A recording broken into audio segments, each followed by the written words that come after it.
안녕하세요. 문근사입니다. 오늘은 우리들이 쉽게 착각에 빠져서 잘못된 믿음을 갖게 되는 이유에 대해서 이야기해 보겠습니다. 우리가 잘못된 믿음을 가지고 그것을 철석같이 믿는 이유는 특정한 사실에 대해서 그렇게 믿고 싶다는 절실한 욕구가 우리의 마음속에 있기 때문이 아닙니다. 우리가 잘못된 믿음을 가지게 되는 이유는 우리가 가진 믿음이 실제 체험한 경험과 합치되기 때문입니다. 다시 말해서 우리가 가진 믿음이 스스로가 생각하기에 가장 현명한 결론으로 보이기 때문입니다. 우리들은 이런 믿음을 우리의 경험에서 나온 거부할 수 없는 결론으로 보기 때문에 이 경험을 통한 믿음은 너무나 확고해서 그것을 바꾸기가 참 어렵습니다. 그러므로 우리가 잘못된 어떤 것을 믿는다는 것은 우리가 비이성적이어서가 아니라 오히려 지극히 이성적이기 때문에 그런 것입니다. 그렇다면 우리의 믿음이 이성적인데 왜 그 믿음이 잘못된 것일까요? 그 이유는 그 이성적 믿음에 결함이 있기 때문입니다. 어떤 사람이 치료가 필요할 정도의 큰 병에 걸렸다고 가정해 보겠습니다.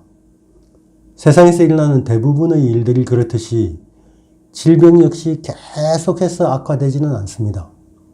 감기에 걸리더라도 이 열이 났다가 약간 호전되었다가 다시 악화되는 이런 사이클이 반복됩니다. 다른 질병들도 마찬가지입니다. 계속해서 증세가 악화되기만 하는 질병은 매우 드뭅니다. 나빠졌다가 어느 정도 좋아졌다가 다시 나빠지기를 반복하는 것입니다. 병이 났을 때 사람들이 적극적으로 치료법을 쓸 가능성이 가장 큰 때가 언제이겠습니까?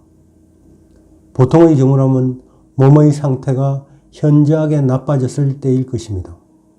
그런데 이런 증세는 일단 바닥을 치면 나아지는 시기가 따르게 마련입니다. 대부분의 질병이 진행 과정에서 이 증세의 기복을 보인다는 사실을 인지하지 못할 때 일시적으로 증세가 조금만 나아져도 치료의 효과가 나타난 것으로 생각하기가 쉽습니다. 자신이 행한 치료법과 이 병의 증세가 호전된 사실 사이에 인과관계가 있다고 착각하게 되는 것입니다. 예를 들어서 몸이 굉장히 아팠는데 효소 음식이 좋다고 해서 먹었더니 차도가 있었다고 가정해 보겠습니다. 이런 경우를 경험하면 내가 먹은 효소와 병세의 호전 사이에 인과관계가 있다고 철석같이 믿게 됩니다. 과학적으로 효소는 우리의 몸속에서 이 소화가 되기 때문에 별다른 역할을 할 수가 없습니다. 그런데 효소 때문에 효과를 보았다고 착각하게 되는 것입니다. 이 착각은 자신의 경험과 연결되어서 처리하는 것이 매우 어렵습니다. 사실 병원이나 이 약국을 찾게 만드는 질병의 약 50%는 의사나 약사의 도움이 없어도 우리 몸의 자연 치유력, 즉 보건능의 작용으로 자연히 낫게 됩니다. 그런데 만약 어떤 사람이 병이 난 상태에서 그 병에 도움이 된다는 처방을 받고 건강이 나아졌다면 그 처방 덕분에 회복된 게 아닐 수도 있다는 사실을 당사자에게 납득시키는 일은 어떠한 의학적 설명으로도 불가능합니다. 효소가 별다른 작용을 하지 못한다고 설명을 하더라도 내가 살아있는 증거라고 반박합니다. 그리고 그것은 그 당사자의 입장에서 보면 너무나 합리적이고 이성적인 주장입니다. 실제 자기의 경험에 기초한 주장이기 때문에 그렇습니다. 사람들이 심각한 암에 걸리게 되면 의학적인 도움도 받게 되지만 급한 마음에 여러 가지 비의학적인 요법도 쓰게 됩니다. 그런데 이 대부분의 대체 요법들은 효과를 거두지 못합니다. 그 반면에 만약 효과를 거둔 경우에는 굉장히 많은 사람들에게 그 소식이 전파되는 경향이 있습니다. 전체 환자를 대상으로 볼 때는 실제 그 요법의 성공률은 극히 미미할 수 있지만 우리는 실패한 경우는 대부분 기억하지 않고 이 성공한 경우만 기억하기 때문에 그 성공은 더욱 빛이 납니다. 그래서 어떤 병에는 뭐뭐가 특효다와 같은 믿음이 퍼져나가게 되는 것입니다. 간헐적인 강화, 즉 부분 강화 현상이라는 착각도 있습니다. 이 부분 강화 효과는 어떤 행동이 매번 보상을 받는 경우보다 어쩌다 한 번씩 받는 경우에 보상의 효과가 더 강하게 일어나는 경우입니다. 만약 연애를 하는 중인 남성이라면 사랑하는 여성에게 매일 꽃다발을 안겨주는 것보다는 어쩌다가 한 번 안겨주는 것이 더 환영을 받는다는 사실을 잘 아실 것입니다. 왜냐하면 어쩌다가 한 번 받는 것이 이 기억 속에 더 강렬하게 자리 잡기 때문에 그런 것입니다. 이것이 부분 강화의 효과입니다. 우리가 이처럼 간헐적인 성공을 지나치게 중시하는 경향은 우리가 성공과 실패를 평가하는 방식에서 보이는 비대칭성, 즉 편향 때문에 그렇습니다.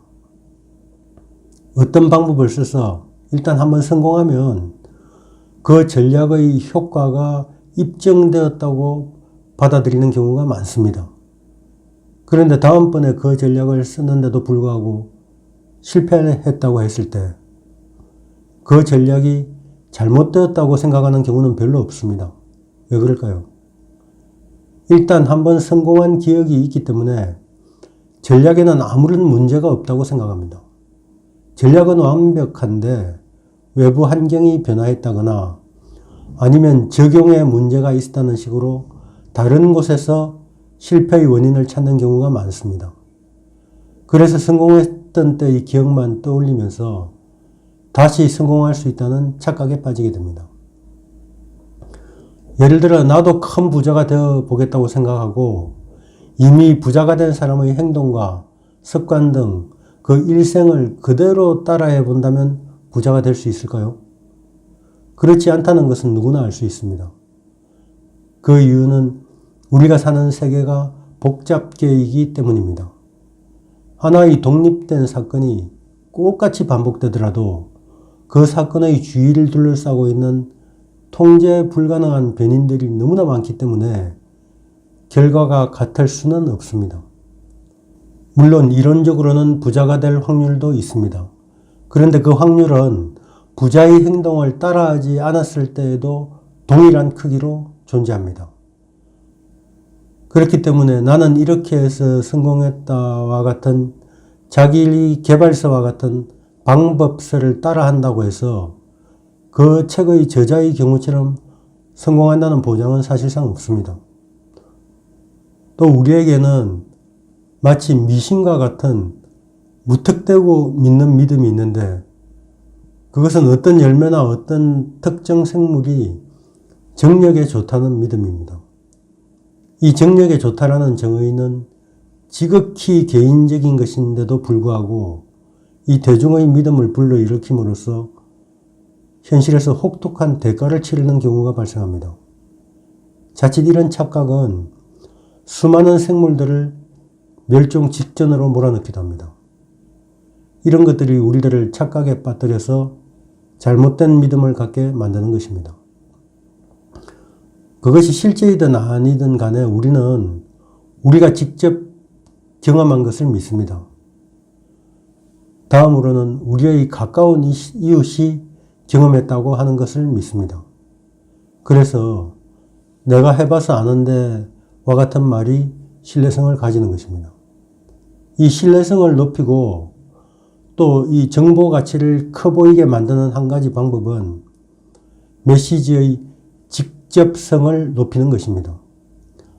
아는 사람에게 일어난 일을 마치 자기 자신에게 일어난 일로 바꿔서 말하거나 형의 동료에게 일어난 일을 형에게 직접 일어난 일처럼 말합니다.